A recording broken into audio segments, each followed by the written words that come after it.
Hi, I'm John the Mouse. In this video, we're going to get into the gas and diesel. The EPA requires the sulfur to be taken out of the product to meet current standards. We'll go over some things that you should be aware of that affects your vehicle.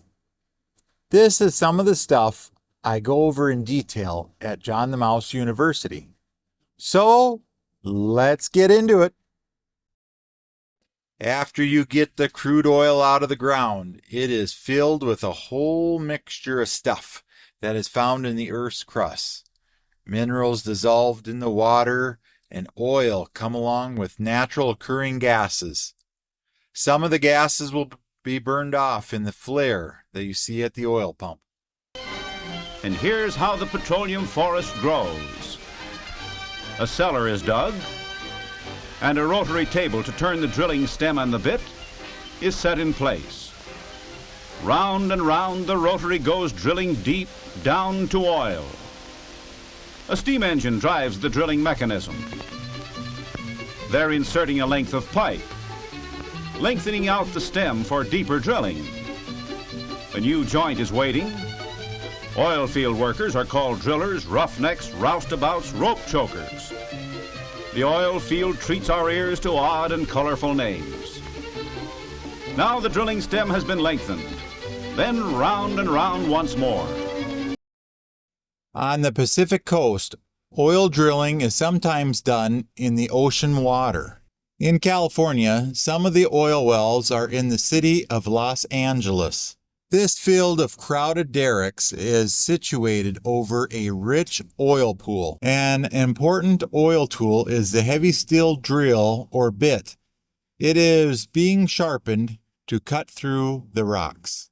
Putting the fishtail bit into the drill hole. A heavy pipe is forced down into the drill hole.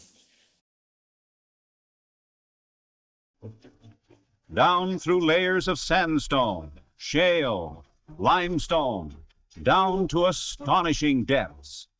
This well 5,000 feet, some 10,000, 2 miles into the earth. And then, after weeks of drilling, fighting against natural obstacles, the drill at last reaches the oil sand, porous rock, which holds the oil much as a sponge holds water. Next, the casing is lowered to the bottom of the hole and cemented in position. Then drilled through the oil sand, and a screen is installed at the base of the casing. The screen extends down into the oil sand. The oil flows through the screen, up through the small pipe tubing to the surface. So they've struck oil, and now the well must be cleaned of the mixture of drill mud and oil. Some wells flow of their own pressure. Others must be pumped, need power. The power is transmitted to groups of wells, the ever-swaying rocker arm, the rhythm of pumping, the unceasing heartbeat of the oil fields. A 24-well hookup is the height of oil field power. Pumping black magic from 24 drillings in the earth, all at the same time, out of the ground. The oil is cleaned of natural gas or water, which is combined with it. Next, the petroleum starts on its way through a great network of pipelines. There are powerful pumping stations every 40 or 50 miles to keep it moving along the lines. The lines of pipe, alive with racing oil, run through forests and over plains to these silver discs. They're storage tanks where the oil rests briefly before it rides the waves in giant tankers. And they're masterpieces of shipbuilding. Those tankers of steel. The largest navigate the sea at 15 knots and carry 5.5 million gallons of oil. The voyage of oil to the refineries.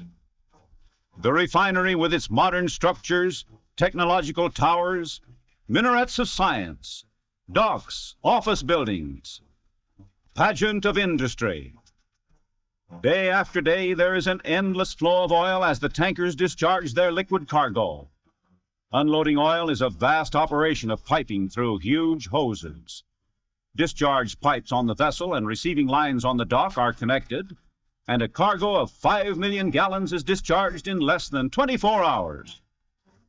No two cargoes of crude oil are alike, so each boatload must be stored in different tanks. The crude oil will work its way through trucks, trains, pipes, and storage tanks to make its way to a refinery. The refinery's main job is to separate crude oil into all the different forms of oil. And each batch must be processed individually, with laboratory tests to indicate the precise treatment for each. That is embodied science.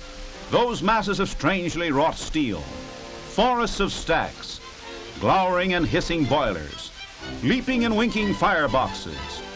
Intense heat, the flames roar in the furnace, yet the oil flows so fast the heat does not scorch it. And scientists wrest from the crude petroleum its tremendous power in the form of gasoline and other fuel oils. And that's done in these towers called fractionating towers.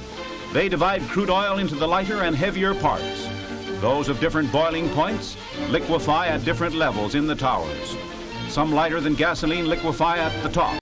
They can even break the heavy oil with long strings of carbon and hydrogen molecules into smaller carbon chains, transforming the heavy oil into lighter, more valuable fluids that we make into different products we use every day.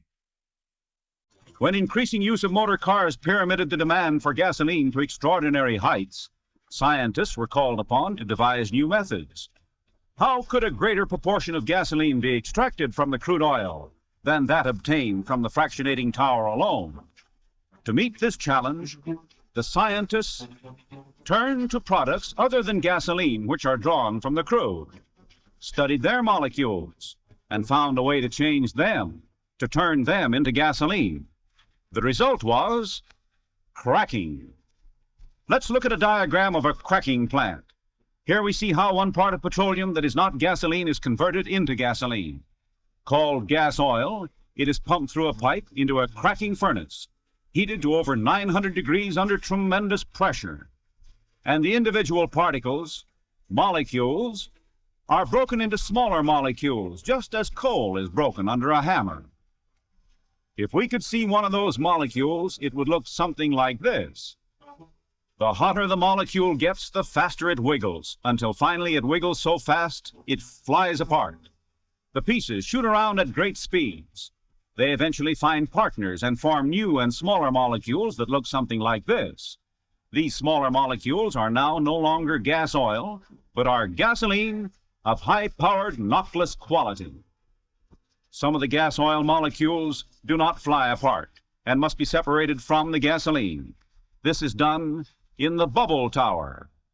Here the big molecules, which are not gasoline, are held back and come out at the bottom as a liquid. The gasoline goes up the tower as a vapor, comes out at the top, and is condensed into liquid gasoline. Gasoline that gives more power to you. Cleaning out the coke or residue from the steel.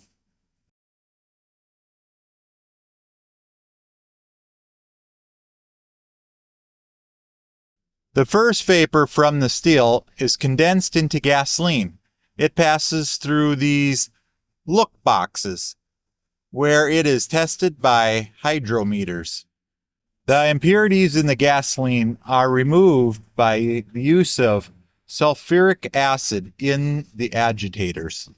Shipping 100,000 gallons of gasoline to Europe by tank steamer, loading from the floating dock, pipelines to the dock. In this country, 200 million gallons of gasoline are used annually for power. Kerosene is the second important product from the petroleum. It must not flash at the temperature below 110 degrees Fahrenheit, the test. Wax or paraffin is a petroleum byproduct. Petroleum provides the chief motor fuel, a common light, and a lubricant for machinery and many important byproducts.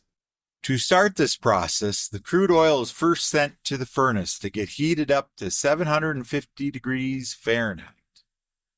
Then the crude oil is pumped halfway up on the outside of a distillation tower and enters into the center. Now inside it has two choices, to go up or to go down. Now what makes this work is every chemical has a different boiling point. Now if it's boiling, it moves up the tower. As you move up the tower, you also lose heat. It will find a spot where it wants to sit in the tower, where it's not hot enough to boil and will stay a liquid. Now, this whole operation is a non-stop operation. So they put the product in and take the product out. Now that the product has found the spot where it wants to be at, this is where they put a pipe that they will extract the product from the tower. Now, this will go to another part of the refining process to separate it down more. During the hydro-treating steps, they use heat and pressure to separate out other components, like the extra sulfur. Sulfur has marked the progress of mankind since the beginning of civilization. He first found it in deposits left by old volcanoes and on the edges of sulfur springs. Since then, it has played a role of ever-increasing importance in his life.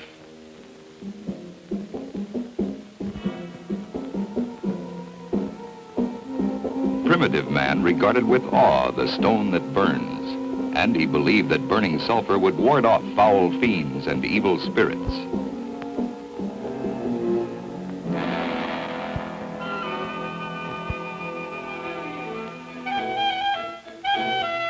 Doctors in ancient Egypt knew the medicinal value of sulfur.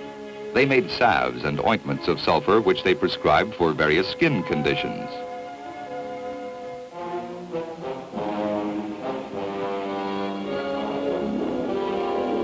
Soldiers of ancient Rome struck terror in the hearts of their enemies with flaming weapons made with the magic burning stone.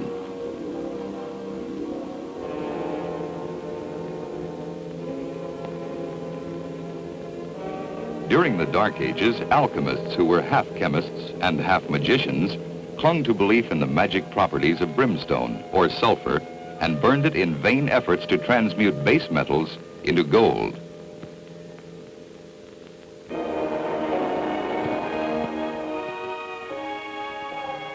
Meanwhile, in China, it was discovered that a mixture of charcoal, sulfur, and niter would explode. Gunpowder was to change the history of the world.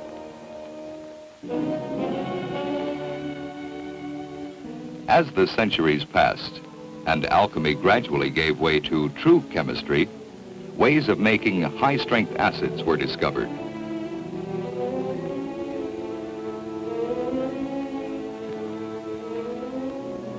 At the same time, a modern kind of magic began to unfold. Industrial magic. The Industrial Revolution ushered in a new age. Now, great demands were made on the budding chemical industry, for the supply of old, weak natural acids and alkalis was insufficient for large-scale industrial use. The demand for sulfur zoomed, for during the space of 100 years, several basic industries appeared, all requiring sulfur. The rubber industry was born with the discovery that rubber could be made useful if vulcanized or heated with sulfur. Synthetic dyes made from coal tar derivatives treated with sulfuric acid replaced the rare and expensive natural dyes.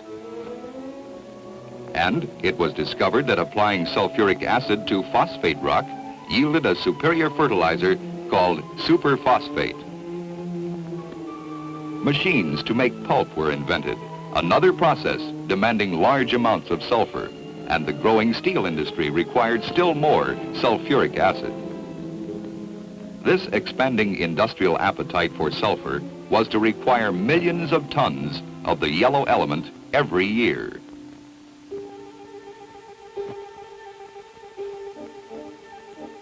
Virtually all sulfur in the United States had to be imported, until the turn of the century when Herman Frasch invented an ingenious method of mining sulfur. His process made it possible to recover the rich deposits buried hundreds of feet below the coastlands of the Gulf of Mexico. These vast deposits of sulfur are found in characteristic underground structures called salt domes. The method invented by Frasch for removing this buried sulfur involves drilling a well through the caprock of the dome to the sulfur-bearing limestone below. When the well is completed with 3 concentric strings of pipe, water heated under pressure to 320 degrees Fahrenheit is pumped into the formation. The hot water melts the sulfur, but does not mix with it. The melted sulfur, being heavier than water, flows downward, forming a pool at the foot of the well. Hydrostatic and pump pressures built up in the formation cause the molten sulfur to rise about halfway up the pipe. Compressed air released near the bottom of the well bubbles up through the sulfur column, making it lighter and causing it to rise to the surface. Today, most of the world's supply of elemental sulfur is produced by the Frasch process from these Gulf Coast salt domes.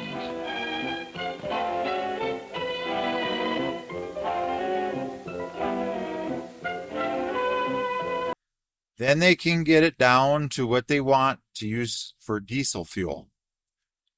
After a bit more refining to get the different grades of diesel, they will put it in a storage tank. Diesel fuel requires fewer refining steps than gasoline. So if you're running gasoline, knows that it takes more refining to get to the finished product. How much product are we talking about? From each 42-gallon U.S. barrel of crude oil, you only get 11 or 12 gallons of diesel fuel. While it is true that removing sulfur improves stability, the hydrotreating process tends to destroy naturally occurring antioxidants. Just like everything, you change one thing, it has a ripple effect. Or, as you probably heard, it has unintended consequences. By changing the fuel environment, you give room for algae to grow in the fuel. This microscopic organism can wreak havoc on your fuel system. Primary effects of algae in diesel fuel is the deterioration of the fuel. As the algae multiplies within the fuel, it can form sludge and sediments that will clog your fuel injectors, resulting in reduced power and efficiency, costing you more money and the decreased fuel economy and increased emissions that can plug up your DEF filter faster. So what does the algae need to grow? You need water and a source of organic matter for the algae to feed on. I know what you're going to say. I don't put water or organic matter in my fuel tank. I'm sorry to inform you that government mandates these contaminants to be put in your fuel that you buy. Joined here today by Secretary Dan Glickman from USDA. Today I am here to deliver a very simple but important message. It is imperative that we eliminate or significantly reduce the fuel additive MTBE from gasoline and boost the use of safe alternatives like ethanol in order to protect U.S. water supplies and to preserve our air quality gains. Today, the administration is moving on 2 fronts to ensure that MTBE is significantly reduced or eliminated from gasoline supplies in this country. First, the Clinton-Gore administration is providing Congress with a legislative framework which, if fully adopted, will protect our drinking water from MTBE contamination while preserving clean air benefits and ensuring the use and growth of ethanol and other safe renewables in our fuel supply. Second, as a backstop measure, today we are announcing that EPA is beginning regulatory action aimed at eliminating MTBE from gasoline. Under Section 6 of the Toxic Substance Control Act, we are taking the first step by issuing what is called an advance notice of proposed rulemaking to ban MTBE from gasoline. This action is the best tool legally available for eliminating the use of MTBE. The principles for legislative action that we are sending to Congress must be viewed and accepted as a single package and will provide an environmentally sound and cost-effective approach to dealing with this issue. First, we are calling on Congress to amend the Clean Air Act to eliminate or significantly reduce the use of MTBE in gasoline in order to protect our drinking water. Second, we are calling on Congress to strengthen the Clean Air Act to guarantee that the clean air benefits from the Cleaner Fuels program are preserved. And finally, we are calling on Congress to remove the oxygenate requirement from the Clean Air Act and replace it with a flexible national standard for the use of ethanol and other renewables in our gasoline. These principles will ensure that the MTBE problem is addressed as soon as possible, that our commitment to cleaner air is preserved, and that America's waters are protected, and that we continue to create important opportunities for renewable fuels in our nation's energy supply. Legislative action is our first priority, and it is the best way for America to address the MTBE problem. But we are also taking an additional insurance policy out today. We are backing up our request for timely legislative action with the first step in a regulatory action under the Toxic Substance Control Act, or TSCA. This law gives EPA authority to ban, phase out, limit, or control the manufacture of any chemical substance deemed to pose an unreasonable risk to the public or the environment. But the procedural burdens required by the Act can be weighty and time-consuming. That is why we are still requesting that Congress act immediately to significantly reduce or eliminate MTBE in gasoline. Legislative action is the first and the best line of defense. We look forward to working with Congress to achieve this critical legislative goal. This goes for your ethanol too, as ethanol also attracts water. In the manufacturing process, the government allows a certain amount to be boiled off water to be condensed in the ethanol. I know this is true, as I worked around an ethanol plant. The worst part is, if you get too much ethanol in your gas your older car wasn't designed for, rubber gas lines will get eaten by the ethanol. Biodiesel is a cheap way to bring the lubricity and sustain level back up after taking away the sulfur. The lubricity is critical for controlling wear in your fuel pumps and injectors in your engine. The bad part is it also attracts water. It also has a lower energy density that will reduce the fuel efficiency and power output of your engine. It will increase the chances for injector deposits in the winter. Biodiesel gels at higher temperatures than traditional diesel fuel.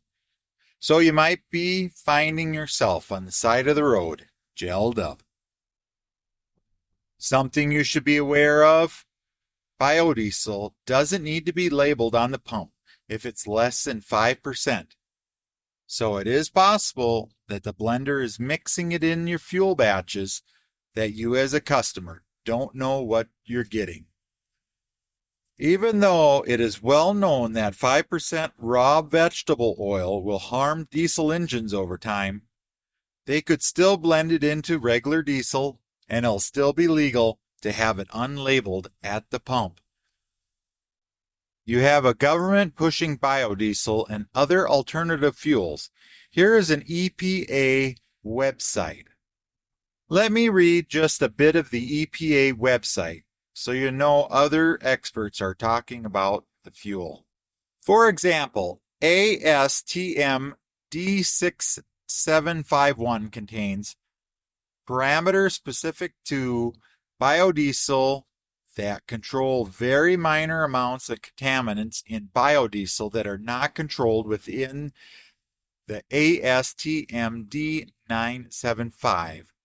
By comparison, one can blend 5% raw vegetable oil into a D975 compliant fuel, and that the blend will still meet all the parameters of the Table 1 of ASTM D975.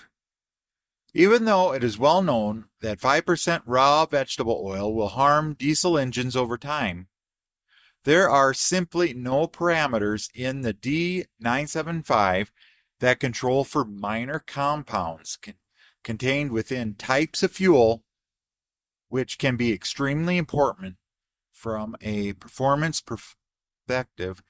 See references from EMA and NREL.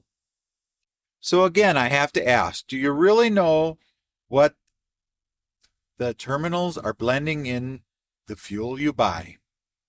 The refiners only have to get it to the government minimum standards of the base grade fuel.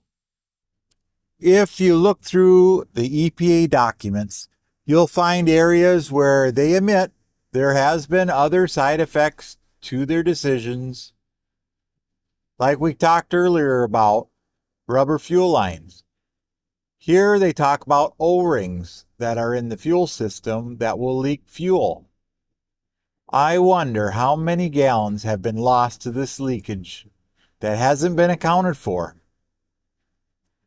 But that's why you're here, so you can get better information, so you can make better decisions.